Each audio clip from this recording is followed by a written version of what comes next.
پاکستان دشمن سرگرمیوں کو ہمیشہ ہمیشہ کے لیے کچل سکوں۔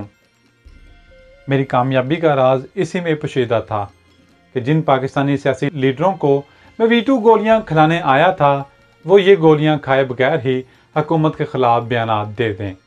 میرے کہنے پر یہ لوگ پاکستانی حکومت کے خلاف بیان نہیں دے سکتے تھے، اور جب تک یہ اس قسم کے دو چار بیان نہیں دیتے بھارتی سیکرٹ سروس کو میری کارکردگی کا یقین نہیں آ سکتا تھا۔ ایک خیال یہ بھی آیا کہ کیوں نہ میں قطب الدین کو ویٹو گولی کھلا دوں۔ پھر سوچا کہ ہو سکتا ہے یہ گولی واقعی اثر انگیز ہو اور وہ سیاسی لیڈر حکومت کے خلاف بیان بازی کی باقاعدہ مہم شروع کرتے، جو میں نہیں چاہتا تھا۔ میں تو صرف اتنا چاہتا تھا کہ قطب الدین اس قسم کے ایک یا دو بیان دے دے جن میں حکومت کی کسی پالیسی پر نکتہ چینی کی گئی ہو۔ اچانک ایک تدبیر میرے ذہن میں آ گئی۔ ایک روحانی پیشوا کی حیثیت سے قطب الدین مجھ سے بے حد متاثر ہے۔ میں اپنے اس روحانی اثر کا فائدہ اٹھا سکتا ہوں۔ یہ تدبیر مجھے پسند آ گئی۔ چنانچہ ایک روز دوپہر کے کھانے پر جب کمرے میں قطب الدین اور اس کا جاگیر دوست بھی موجود تھے، میں نے اچانک آنکھیں بند کر لیں۔ قطب الدین اور اس کا دوست باتیں کرتے کرتے ایک دم چپ ہو گئے۔ میں نے بلند آواز میں کچھ دعائیں پڑھنی شروع کر دیں۔ 2-3 منٹ تک میں ان دعاؤں کا ورد کرتا رہا۔ جب مجھے یقین ہو گیا کہ میرے مریدوں پر کافی اثر ہو چکا تو میں نے آنکھیں کھول دی۔ قطب الدین اور اس کا دوست ادب سے دسترخوان پر بیٹھے تھے۔ میں نے اپنا ہاتھ قطب الدین کے سر پر رکھ دیا اور آواز میں جلال پیدا کر کے بولا، قطب الدین، تجھ پر آئی ہوئی بلا ٹل گئی ہے۔ تیرے عروج کا ستارہ طلوع ہو گیا ہے۔ سیاسی لیڈر کا چہرہ خوشی سے دمک اٹھا۔ میں نے بازو فضا میں بلند کرتے ہوئے کہا، مجھے کشف ہوا ہے کہ تو اس ملک میں اعلیٰ ترین منصب حاصل کر لے گا، لیکن اس کے لیے تجھے میری ہدایت پر عمل کرنا ہوگا۔ کیا تو ایسا کرنے پر تیار ہے؟ قطب الدین نے بڑے ادب سے کہا، شاہ جی، آپ جیسا حکم کریں گے میں ویسا ہی کروں گا۔ میں نے مزید جلال میں آتے ہوئے کہا، تو سنو، آج کے بعد تمہیں ہفتے میں ایک بار حکومت کی کسی پالیسی پر نکتہ چینی ضرور کرنی ہوگی۔ یہ نکتہ چینی ایک خاص تعمیری حد کے اندر ہوگی۔ حضور، حزب الاختلاف کا لیڈر ہونے کی حیثیت سے میرے لیے یہ کام کوئی مشکل نہیں ہے۔ اگر آپ حکم کریں تو حکومت نے جو نئے ٹیکس لگائے ہیں ان کے خلاف ہی میں کل ایک معتدل بیان جاری کر دوں۔ اس نے جواب دیا، ہاں۔ میں نے داڑھی پر ہاتھ پھیر کر کہا، میری طرف سے اجازت ہے، کم از کم 3 ماہ تک تمہیں اس قسم کی نکتہ چینی ہفتے میں ایک بار ضرور کرنی ہوگی۔ ایسا ہی ہوگا حضور۔ لیکن کیا 3 ماہ کے بعد؟ میں نے گرجدار آواز میں اس کی بات کاٹ کر کہا، اس کے بعد تمہیں اپنے آپ معلوم ہو جائے گا کہ خدا تمہیں کس عروج پر پہنچاتا ہے۔ میں تمہارے لیے خاص طور پر دعا بھی کروں گا۔ قطب الدین نے عقیدت سے میرے ہاتھ چوم کر آنکھوں سے لگائے۔ شاہ جی، کچھ میرے حق میں بھی ارشاد فرمائیے۔ میرے 2 کروڑ کی جائیداد کے مقدمے کا ابھی تک فیصلہ نہیں ہو سکا۔ یہ فیصلہ میرے حق میں ہو جائے، جاگیردار بولا۔ میں نے اس معمر جاگیردار کے کاندھے کو تھپتھپاتے ہوئے کہا، اللہ کی طرف سے جو ہوگا مناسب ہوگا۔ اگلے روز قطب الدین نے میری ہدایت کے مطابق حکومت نئی ٹیکسوں کی پالیسی پر نکتہ چینی کرتے ہوئے ایک بیان جاری کر دیا۔ بیان اخباروں میں چھپ گیا۔ مجھے یقین تھا کہ یہ بیان پاکستان میں موجود بھارتی جاسوسوں نے بھی پڑھ لیا ہوگا اور سفارت خانے کی طرف سے انڈین حکومت کو آگاہ کر دیا ہوگا۔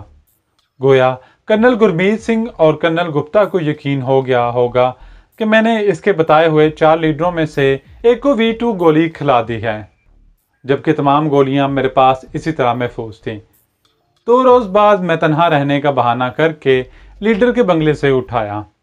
اپنی مہم کی پہلی کامیابی کا رد عمل معلوم کرنے کے لیے میں نے رات 9 بجے اپنے کمرے کا دروازہ بند کر کے چٹکی لگائی۔ بیڈ روم میں جا کر ریڈیو ٹرانسمیٹر نکالا، کوڈ بک کھول کر سامنے رکھی اور ٹرانسمیٹر آن کر کے دلی میں انڈین ملٹری سیکرٹ سروس کے چیف کرنل گپتا کی فریکوینسی ملا کر سگنل دیا۔ دوسری طرف سے فوراً کوڈ میں مشن کا نام دہرایا گیا۔ میں نے اپنا کوڈ بتایا اور پھر خفیہ الفاظ میں پیغام دیا کہ میں نے پہلے سیاسی لیڈر کو ویٹو گولی کھلا دی ہے۔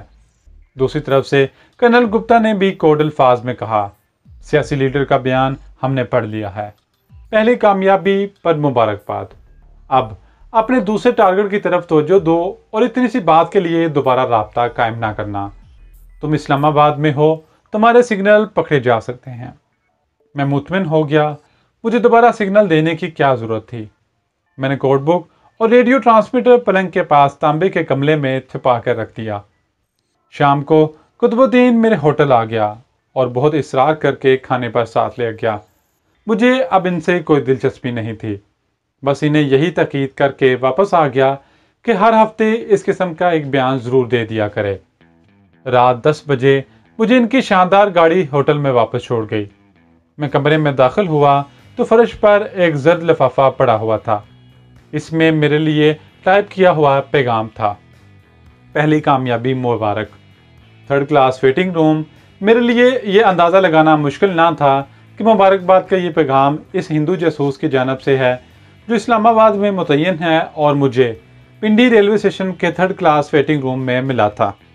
میں اسلام آباد سے اپنے دوسرے ٹارگٹ کی طرف روانہ ہونے سے پہلے ماڈل گرل اور بھارتی جاسوسہ سندھیا عرف شبانہ سے ملاقات کر کے یہ معلوم کرنا چاہتا تھا کہ اس نے اپنی پاکستان دشمن سرگرمیوں کا جال کہاں چھپا رکھا ہے اور کن سرکاری ذرائع سے وہ پاکستان کے بارے میں قیمتی راز حاصل کر کے بھارت پہنچا رہی ہے۔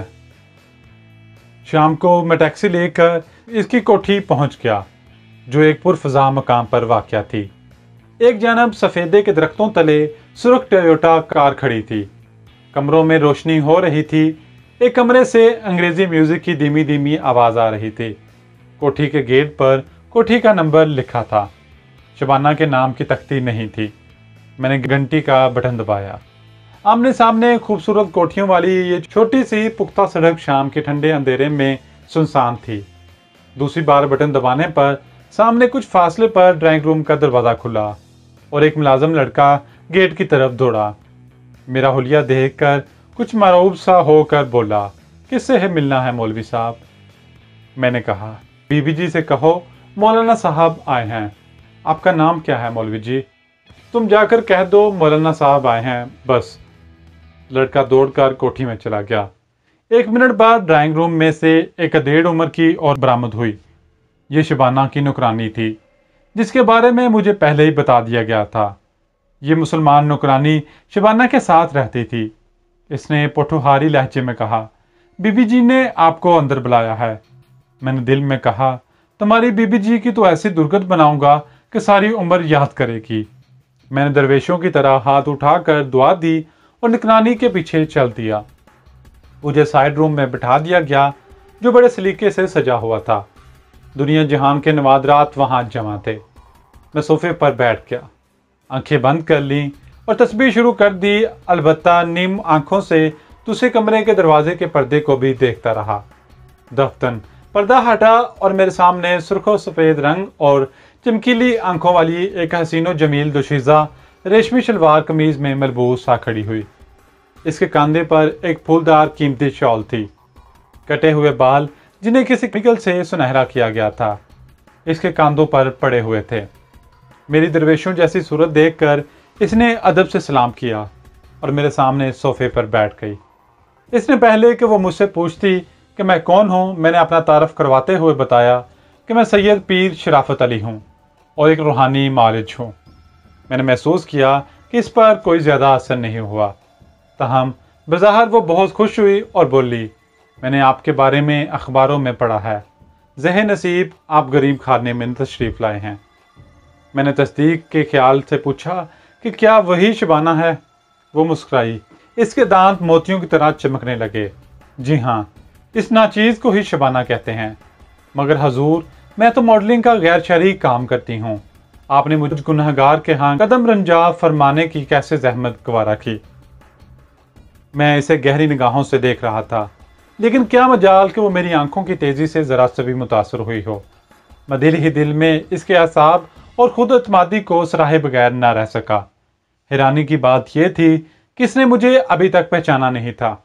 شاید اس کی وجہ یہ تھی کہ اسے میری جو تصویر دکھائی گئی تھی اس میں میرے لمبے لمبے بال نہیں تھے اور داڑھی بھی چھوٹی تھی۔